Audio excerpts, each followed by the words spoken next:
14 de julio, fiesta nacional francesa. Los franceses celebran este día de verano una de sus fechas más emblemáticas, la toma de la Bastilla, el aldabonazo de la Revolución Francesa. Unos acontecimientos que, bajo el lema de libertad, igualdad y fraternidad, van a enterrar las estructuras del Estado feudal y sentar las bases del Estado moderno. Y no solo en Francia, sino en toda Europa. Una nueva clase social hace su irrupción de forma explosiva en la escena política, la burguesía urbana. Muchos ven en la Revolución Francesa solo el imperio del terror, simbolizado en la guillotina, que por desgracia tiraba por tierra no solo las viejas ideas, sino también las cabezas de los que las defendían. Y de paso también las de algún que otro revolucionario. Pero a la Revolución Francesa también le debemos la Declaración de los Derechos del Hombre y del Ciudadano. Desde entonces ya nada será igual en el viejo continente. Pero los cambios radicales no se van a producir solo en la esfera política. Será, si caben, más profundos en el ámbito social, filosófico e incluso científico. La Revolución Francesa va a dar el impulso definitivo a la ciencia moderna. En 1791, la Asamblea Nacional Francesa define lo que con los años se convertirá en la medida de longitud indiscutible, el metro. Una unidad basada en una medida de carácter universal, la 10.000.000ª parte del cuadrante del meridiano terrestre. Pero, ¿cómo se mide un meridiano?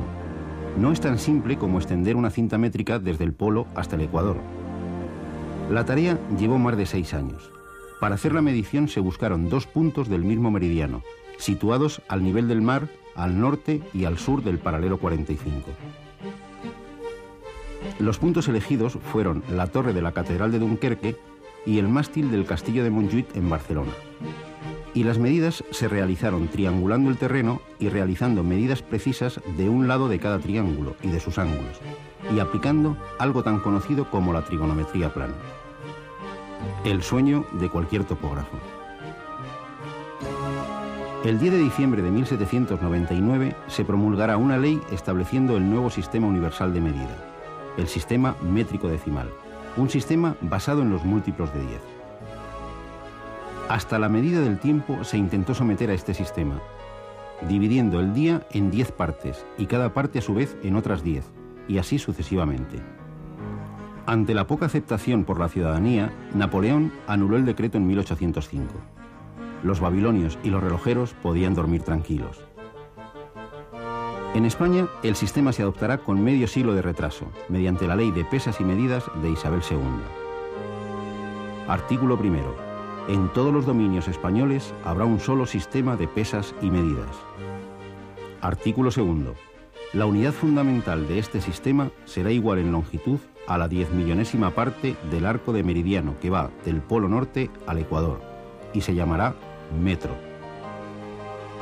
Pero con ser importante, no es esta la mayor aportación científica de Francia a la ciencia en el siglo XVIII, el siglo de las luces. A lo largo del siglo, una larga fermentación intelectual va a preparar la revolución.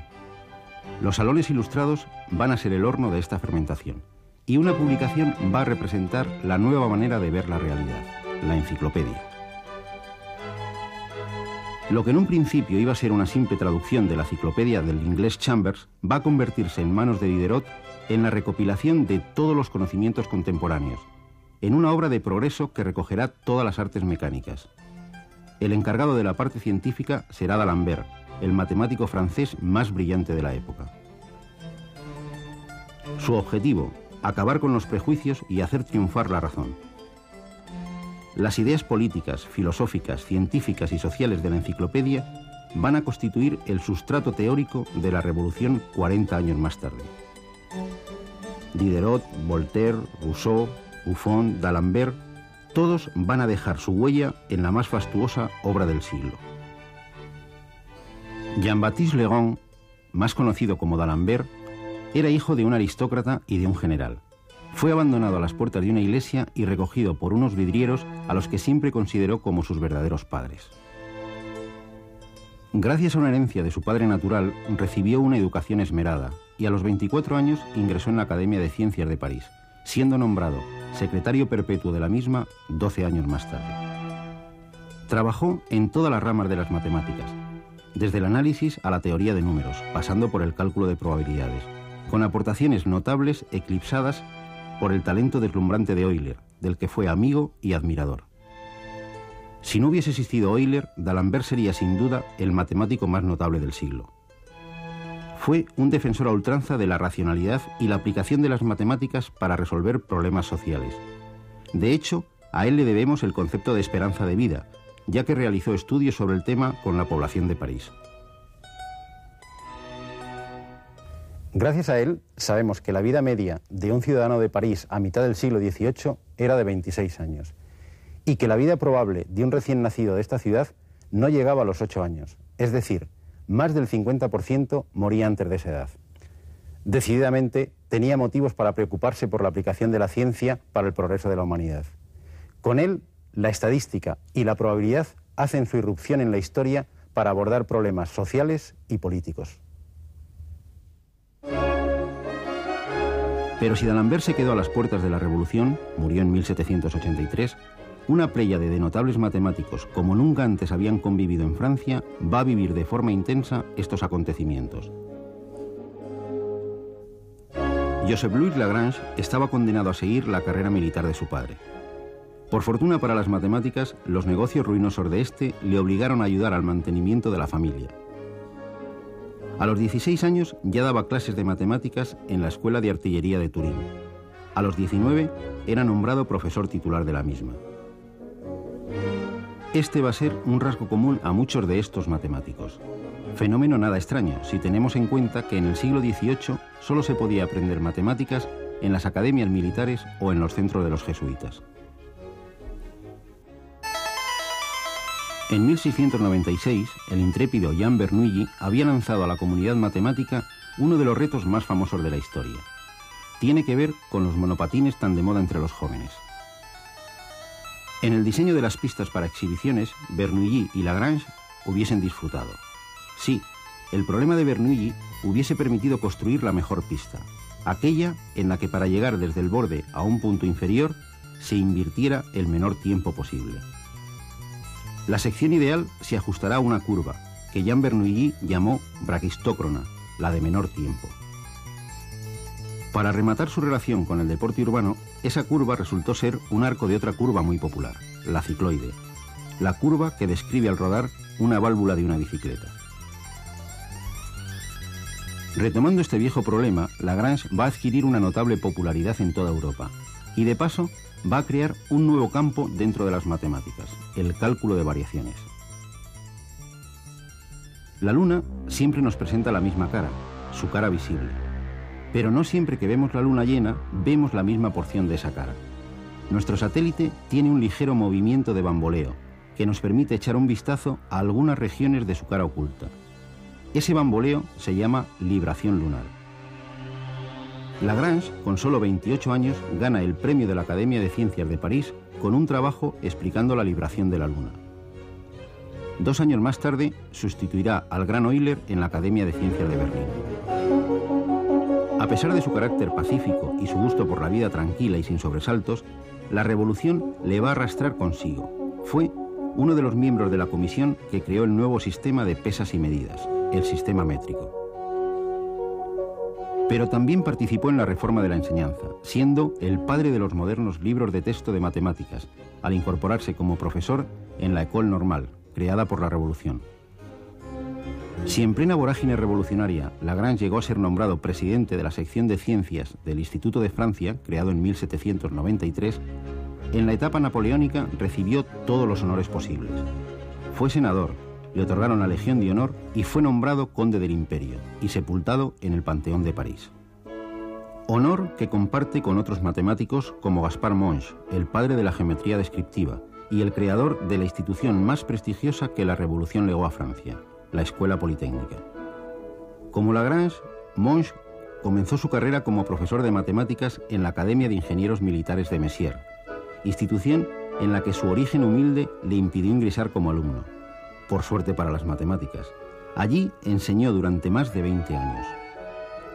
Su activa implicación en los movimientos revolucionarios le lleva a ser nombrado ministro de Marina, el día siguiente a la caída de Luis XVI. Fue un ministro breve, no duró en el cargo más que 8 meses. Más importante es su contribución a la creación de la Escuela Politécnica, en la que define su programa y prevé que los alumnos, además de las lecciones magistrales, efectúen trabajos dirigidos y hagan experiencias de laboratorio, como hoy, pero hace 200 años. La situación, cada vez más inestable en París, le hizo viajar a Italia, donde conoció a Napoleón, y participó con él en la expedición a Egipto. La amistad entre ambos duraría hasta el final de sus días. Napoleón, al igual que a Lagrange, le nombró senador, le otorgó la Legión de Honor y el título de Conde del Imperio, títulos de los que fue desposeído tras la restauración borbónica. Hoy, gracias a los ordenadores, nos resulta familiar ver un cuerpo sólido proyectado en 2 planos perpendiculares.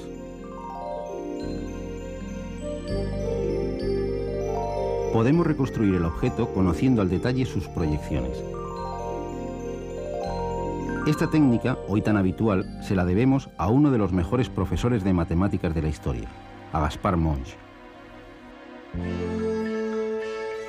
La propuesta ante la Asamblea Nacional de Monge como ministro fue realizada por su presidente, otro matemático menos conocido, uno de los muchos aristócratas ilustrados alineados con las ideas revolucionarias, el marqués de Condorcet. Condorcet es el más claro predecesor de la aplicación del análisis de probabilidades a la toma de decisiones, que con tanto éxito se aplica hoy en la economía y hasta en la política. El hombre que siempre había defendido extender el imperio de la razón y las herramientas matemáticas a los asuntos sociales, moría, no sabemos si asesinado, suicidado o de muerte natural, en una prisión parisina. Entre los tumultos de las calles de París, otro matemático procura pasar desapercibido. No ocupará ningún cargo público, ni se comprometerá excesivamente con ningún asunto político. Sin embargo, en 1794, el año del terror, cuando las cabezas de muchos conciudadanos están en serio peligro, Adrien-Marie Legendre va a publicar uno de los libros de matemáticas más leído a lo largo de los próximos 100 años, sus elementos de geometría. El libro de texto obligado de casi todas las universidades, escuelas y academias de Europa y de América. Este libro va a proporcionar a Legendre un extraño privilegio. Va a ser el primer matemático de la historia, y casi el único, que se va a hacer millonario escribiendo libros de matemáticas. Pero curiosamente, hoy se recuerda más a Legendre por sus trabajos sobre algo que siempre ha preocupado a los matemáticos de todas las épocas: los números primos. Un número primo es el que no tiene divisores distintos de él mismo y de 1. 5 es un número primo. 7, 11, 13, 19 también. En cambio, 6 no es primo, es compuesto, ya que 6 es igual a 3 por 2. 9, 10, 15 son también números compuestos. Hay 25 números primos menores que 100. Un 25% de los números del 1 al 100 son primos. Menores que 1000 hay 168 primos, es decir, un 16,8%. Menores que 100.000 hay 9.592, un 9,6% aproximadamente. Parece que el porcentaje de números primos va disminuyendo según aumentamos el techo superior. Imagínense un número n tremendamente grande. ¿Cuántos números primos habrá menores que ese número? No es tan fácil responder a esta pregunta. Sin embargo, Legendre, en 1797, ya aventuró que la cantidad de números primos menores que n vendrá dada por esta fórmula, donde Ln representa el logaritmo neperiano. Fórmula que dio origen al teorema de los números primos, que simplifica la expresión dejándola así, y que solo se consiguió demostrar 100 años más tarde. Según este resultado, podemos deducir que la cantidad de números primos menores que 100 millones es aproximadamente 5.428.681. En realidad hay 5.761.445, menos de un 6%. Legendre, con su fórmula, se aproxima bastante a la cantidad real. Dejemos los números primos y hagamos una excursión por un reino muy distinto. Sí, estamos en un casino, el reino del azar y de las probabilidades. Pierre-Simon de Laplace se hubiese sentido en la gloria en un lugar como este. Al fin y al cabo, él es el padre de la teoría de probabilidades, o como él mismo decía, el sentido común expresado en números. Gracias a Laplace podemos cuantificar desde la esperanza de que nos toque el abonoloto hasta la de sacar un póker de ases en una partida de póker. Y todo gracias a una sencilla ley que desde entonces lleva su nombre, la regla de Laplace. La probabilidad de un suceso es el número de casos favorables partido por el número de casos posibles. Ensayo filosófico sobre las probabilidades. Con este sencillo y a la vez precioso libro de divulgación, Laplace puso al alcance del gran público las mismas ideas que hoy inspiran a los hombres de empresa y a los estadistas a la hora de tomar sus decisiones.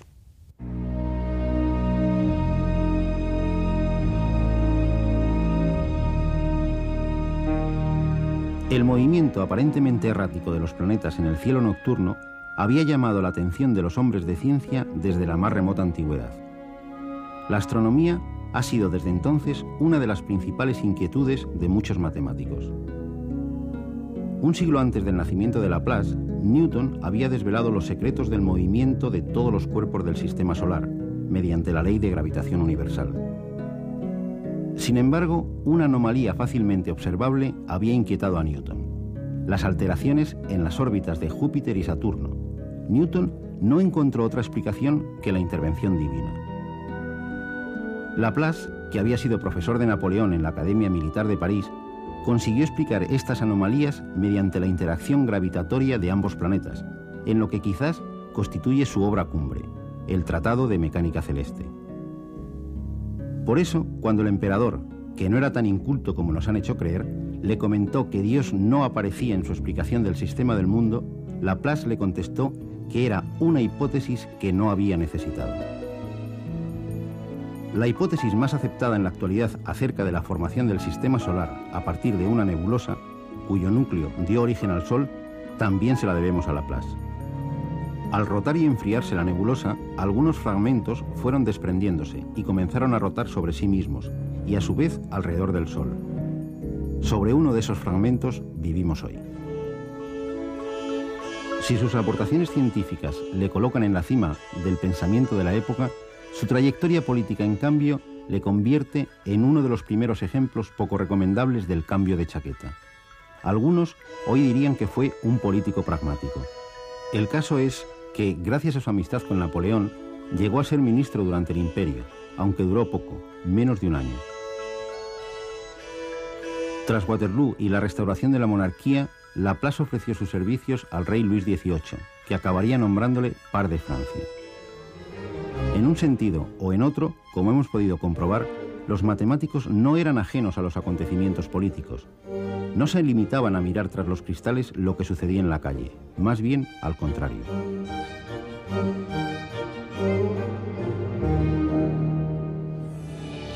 ...14 de julio, fiesta nacional francesa. Los franceses celebran el nacimiento del Estado moderno. El resto del mundo debería celebrar con ellos algo quizá más importante, uno de los momentos más brillantes de la ciencia moderna.